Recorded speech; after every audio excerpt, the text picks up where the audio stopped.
Shalom saudara, bersyukur kepada Tuhan karena kita diberikan kesempatan untuk berjumpa lagi bersama dengan saya, Pendeta Jakob Setio, dalam program Sapa Jemaat.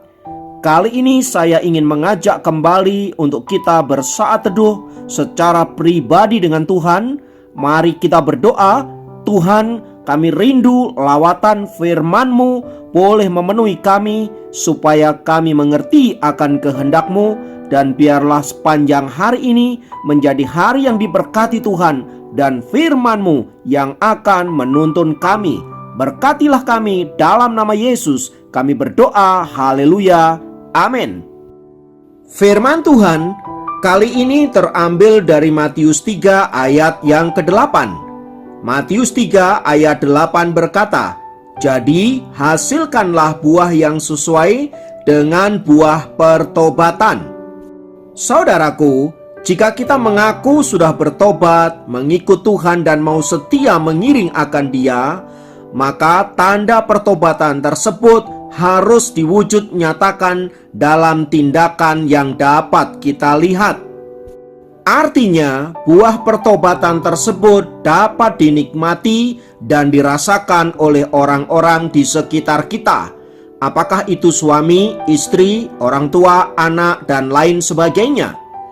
Allah menghendaki agar kita tidak statis atau tidak bertumbuh setelah kita menerima pertobatan di dalam Tuhan.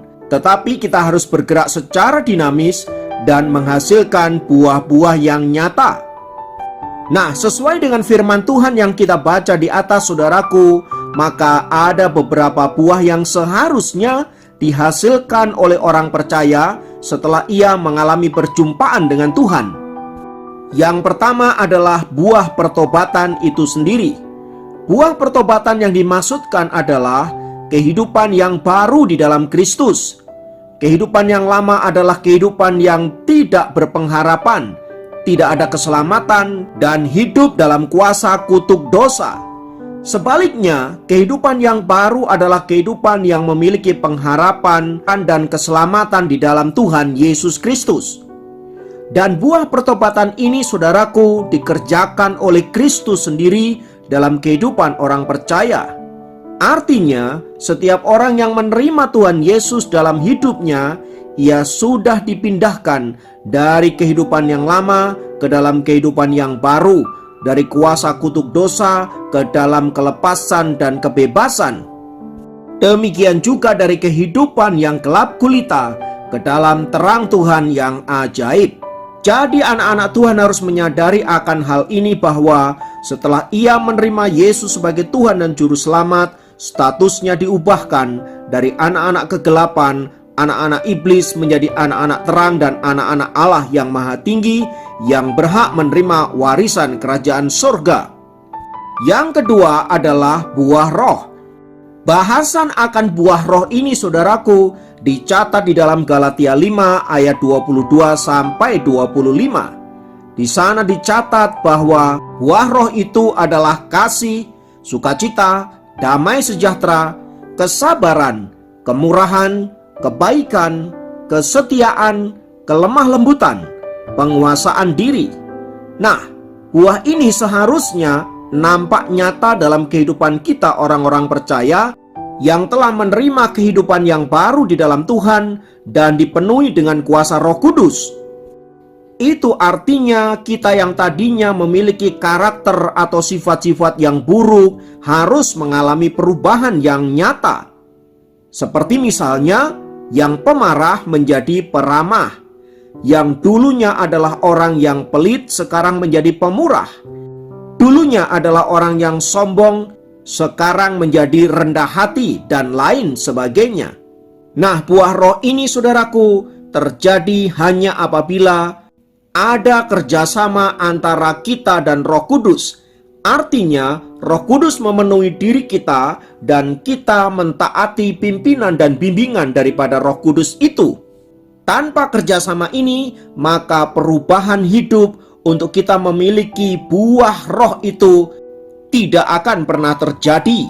Sebab buah roh ini hanya akan dikerjakan oleh Roh Kudus bagi orang-orang yang mau mentaati dan tunduk kepada otoritasnya. Itu artinya tanpa ketertundukan dan kemauan dipimpin oleh Roh Kudus, maka kita tidak akan pernah mengalami perubahan hidup yang nyata dalam hidup ini.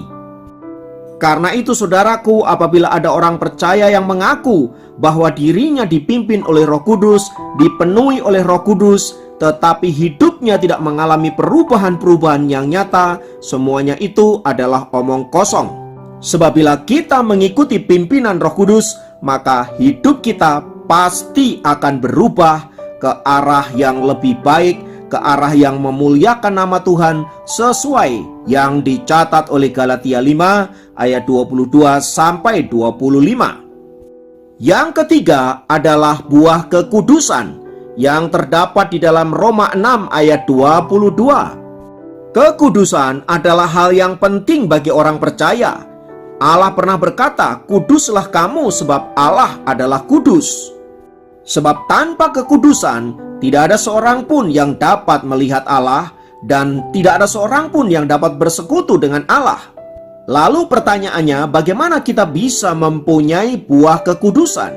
Dengan cara menyerahkan anggota-anggota tubuh kita menjadi hamba kebenaran di dalam Tuhan, yang membawa kita kepada pengudusan itu sendiri, seperti yang dicatat di dalam Roma 6 ayat 19. Setelah kita menyerahkan hidup kita kepada pertobatan yang nyata oleh kekudusan Allah, maka Tuhan akan memakai hidup kita secara maksimal. Sebab Alkitab juga mengatakan bahwa barang siapa menjaga dirinya dari hal-hal yang cemar, maka Allah akan memakai dia untuk menjadi alat kemuliaannya. Jadi yang hidup dalam perselingkuhan tidak boleh lagi berselingkuh. Yang hidup dalam kenajisan, persinahan harus meninggalkan semua itu. Dan mereka yang mengotori tubuhnya dengan hal-hal yang cemar dan najis harus bertobat. Jangan serahkan tubuhmu lagi untuk hal-hal yang cemar dan dosa, tetapi serahkan tubuhmu untuk kemuliaan Allah.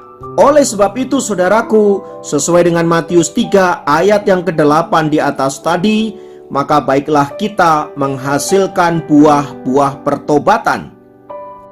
Ingatlah bahwa pohon yang tidak menghasilkan buah, maka dia pasti akan ditebang. Sebab firman-Nya berkata, "Kapak sudah tersedia pada akar pohon, dan setiap pohon yang tidak menghasilkan buah yang baik pasti ditebang dan dibuang ke dalam api." Mari sebagai anak-anak Tuhan yang diberkati, kita menghasilkan buah-buah pertobatan. Kiranya Tuhan memberkati. Mari kita berdoa. Tuhan, kami naikkan pujian dan syukur untuk firman-Mu yang menegur kami, agar kami menghasilkan buah-buah yang nyata dari pertobatan kami, supaya olehnya kami dapat menyaksikan bahwa Tuhan yang kami sembah adalah Tuhan yang penuh kasih, Tuhan yang luar biasa yang telah memberikan kami keselamatan. Mungkin selama ini kami masih terikat dengan pola hidup kami yang lama. Kiranya Roh Kudus melepaskan kami dari segala bentuk keterikatan itu dan menjadikan kami orang-orang yang merdeka di dalam Tuhan. Terima kasih Bapa untuk firman-Mu dan untuk kebenaran-Mu. Kiranya Allah Roh Kudus boleh menolong kami untuk mempraktekkan firman ini. Dalam nama Yesus kami berdoa. Haleluya. Amin. Demikian program Sapa Jemaat kali ini. Sampai jumpa dalam program Sapa Jemaat yang lain. Tuhan Yesus memberkati.